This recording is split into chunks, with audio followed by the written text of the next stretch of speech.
శ్రీ మాతృ నమ శ్రీ గురుభ్యో నమ. మన ఛానల్కు స్వాగతం. కన్యా రాశి జాతకులకు ఇంట్లోనే రహస్య శత్రువు. వారి ఇంట్లో ఒక శత్రువు తిరుగుతున్నారు. ఇక ఆ శత్రువు ఎవరో తెలిస్తే గుండె పగిలిపోతుంది. అయితే ఇంతకు కన్యా రాశి వారికి వారి ఇంట్లో ఉండేటటువంటి ఆ రహస్య శత్రువు ఎవరు, అసలు ఆ శత్రువుని ఎలా గుర్తించాలి, ఇక ఇక ఆ శత్రువు మనకు తెలిసిన వారా లేకపోతే తెలియని వారా, అసలు ఎవరు, అయితే వారి వలన ఎటువంటి నష్టం అనేది జరుగుతుంది, మరి కన్యా రాశి వారికి వారి జీవితంలో ఏ విధంగా ఉంటుంది, ఈ విషయాలను ఈరోజు ఈ వీడియోలో మనం వివరంగా తెలుసుకుందాం.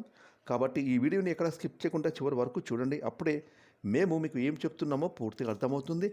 అలాగే మీ ఒక్క లైక్ అండ్ షేర్ మాకెంతో సపోర్ట్ అండ్ ఎంకరేజ్మెంట్గా ఉంటుంది. ఇక వివరాలకు వెళ్తే ఉత్తర నక్షత్రం 2, 3, 4 పాదాలు, హస్త నక్షత్రం 1, 2, 3, 4 పాదాలు, చిత్తా నక్షత్రం 1, 2, 3 పాదాల్లో జన్మించిన వారు కన్యారాశికి చెందుతారు. ఈ రాశికి అధిపతి బుధుడు. రాశి చక్రంలో ఇక కన్యారాశి 6వ రాశి. ఇక ఈ యొక్క కన్యారాశి వారిని మనం చూసినట్లయితే వారి ఇంట్లోనే వీరికి శత్రువర్గం అనేది ఉంటుంది. ఫలితంగా వారిని గుర్తించి సరిచేసి వీరి జీవితం జోలికి రాకుండా చేసుకుందామని అనుకున్నా కూడా ఈ కన్యారాశి జాతకులకు ఎన్నో రకాల ఇబ్బందులు ఎదురవుతాయి. ఎందుకు అంటే ఈ కన్యారాశికి చెందిన వారు వృత్తి, ఉద్యోగం, వ్యాపారాలలో విజయవంతంగా ఉంటారు. వీరి యొక్క జీవిత గమనం కూడా సుఖ సంతోషాలతో గడిచిపోతుంది. ఇక గ్రహస్థితి కూడా వీరికి అనుకూలంగా ఉండడం వల్ల అనుకున్న పనులను వెంటనే పూర్తి చేసుకోగలుగుతారు. ఈ కన్యా రాశి వారికి చెందిన వాళ్ళు వైజ్ఞానిక తదితర రంగాలలో స్థిరపడతారు. అంతేకాకుండా వైద్య వృత్తిలో కూడా బాగా రాణిస్తారు.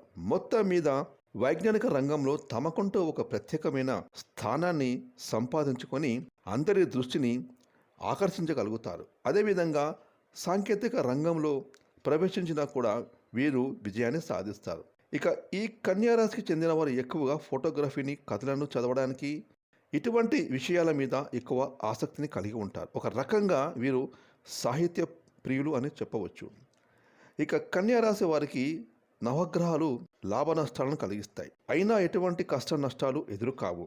వివాహ ప్రయత్నాలు, వృత్తి, వ్యాపార వ్యవహారాలు బాగా లాభిస్తాయి. అనారోగ్య సమస్యలు అంతగా బాధించవు. అయితే ఈ యొక్క కన్యా రాశికి చెందిన వారికి చాలా వరకు కూడా ఎటువంటి ఇబ్బందులు ఎదురైనా తమ సామాన్యమైన చిరునవ్వుతో పరిష్కార మార్గాన్ని కనుగొంటారు. ముఖ్యంగా ఈ యొక్క కన్యా రాశికి చెందిన వారు దాంపత్య జీవితంలో ఈ విషయంలో కొంచెం వారికి వారే తగ్గుతారు.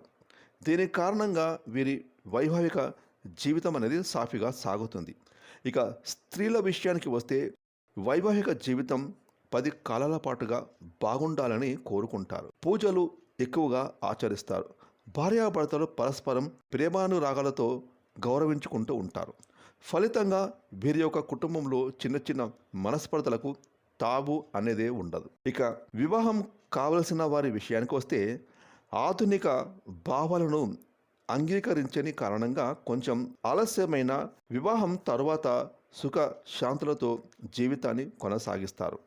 ఈ కన్యారాశికి చెందిన వారు కుటుంబానికి ఎంతో సహాయపడే విధంగా ఉంటారు. అంతేకాకుండా కుటుంబపరంగా వారికి ఏ లోటు రానివారు. వీరికి ఉండేటటువంటి త్యాగగుణం కారణంగా తమ కుటుంబం కోసం ఎటువంటి త్యాగానికైనా సిద్ధపడతారు. ఇక వీరి యొక్క జాతకం ప్రకారం కుటుంబానికి అవసరమైన అన్ని సౌకర్యాలు సమకూర్చే వరకు కూడా శ్రమిస్తారు. దీని కారణంగా వీరి యొక్క సంతానం ఉన్నత స్థాయికి చేరుకుంటుంది. కన్యా రాశి వారికి మంచి యోగమైనటువంటి సంతానం కలుగుతారు. సుఖ సంతోషాలు సాధారణ స్థాయిలో ఉంటాయని చెప్పుకోవచ్చు. ఇన్ని విధాలుగా వీరికి బాగున్నా కూడా వీరి యొక్క శత్రువర్గం అనేది ఎక్కడో ఉండరు, వీరితో పాటే ఉంటారు. అంటే వీరి యొక్క సోదర వర్గం నుంచి కానీ లేదా సహోదర వర్గం నుంచి కానీ, అంటే వీరి యొక్క సొంత రక్తంతో ఏది ఉండదు, కానీ వీరి పెద్దమ్మ పిల్లలు కానీ లేదా వీరి చిన్నమ్మ పిల్లలు, అలాగే మామయ్య పిల్లలు ఇలా ఉంటారు కదా. వీరి చుట్టూ ఉండే బంధువర్గంలో చూసుకుంటే చాలామంది మనకు బంధువులు ఉంటూ ఉంటారు. వీళ్ళల్లోనే ఎవరో ఒకరు వీరితో పని చేస్తామని లేదా వీరితో పాటే ఉందామని చక్కగా చెప్పి, లేదా బయట నుంచి వచ్చిన దూరపు బంధువులు ఎవరో ఒకరు ఇంట్లో వాళ్ళకంటే ఎక్కువగా బంధుత్వం పెంచుకొని అది కాస్త వీరికి ఇబ్బంది కలిగిస్తుంది. వాళ్ళ ద్వారా వచ్చే ఇబ్బందులు పరిష్కరించుకోలేక ఈ యొక్క కన్యారాశి వారు చాలా బాధపడుతూ ఉంటారు. ఎందుకు అనంటే ముందు నుయ్యి వెనుక గొయ్యి అనే సామెతగా ఉంటుంది వీరి యొక్క పరిస్థితి. ఇటువంటి పరిస్థితిలో కన్యారాశి వారు తొందరపాటు నిర్ణయాలు తీసుకోకూడదు. ఎందుకు అనంటే అసలు అటువంటి విషయాలు పట్టించుకోక ఉండడమే చాలా మంచిది. సంతోషంగా ముందుకు వెళ్ళడానికి ప్రయత్నించండి. కొన్ని సమస్యలు మాత్రమే మీరు పరిష్కరించుకోవాల్సి వస్తాయి.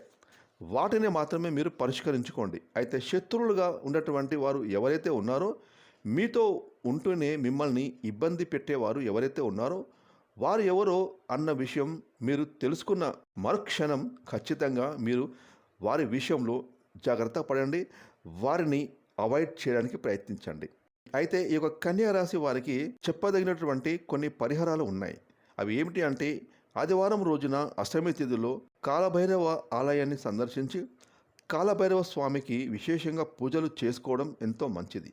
అలాగే ప్రతిరోజు ఆ శని భగవానుని పూజించడం, శని స్తోత్రాలు పఠించడం కన్యా రాశి వారికి చాలా మంచిది.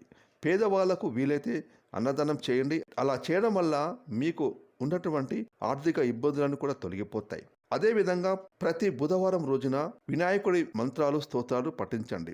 గణపతిని భక్తి శ్రద్ధలతో ఆరాధించండి. ఇలా చేస్తే మీ జీవితంలో మీకు వచ్చే ప్రతి ఒక్క ఇబ్బందిని కూడా సులభంగా దాటుకోగలుగుతారు.